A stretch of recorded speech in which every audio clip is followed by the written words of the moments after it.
దేన్ని ఎక్కువ ప్రేమిస్తావో అది తీసుకొచ్చి బలిపీఠం మీద పెట్టాలి. అలా పెట్టినప్పుడే నీవు ఆయన్ని ప్రేమించినట్టుగా గుర్తు.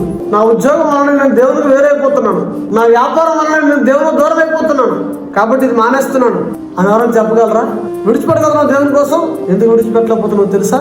దేవుని కంటే ఎక్కువ దాన్ని ప్రేమిస్తున్నావు కాబట్టి దాన్ని ఏం చేయలేకపోతున్నావు, విడిచిపెట్టలేకపోతున్నావు. కానీ అబ్రహాము నీవు తప్ప ఇంకేది ఎక్కువ కాదని ఇస్సాకును తీసుకొచ్చి బలిపీఠం మీద పెట్టి అతను రుజువుపరుచుకున్నాడు. నాకు నీవే ఎక్కువ, ఇస్సాకు ఎక్కువ కాదు.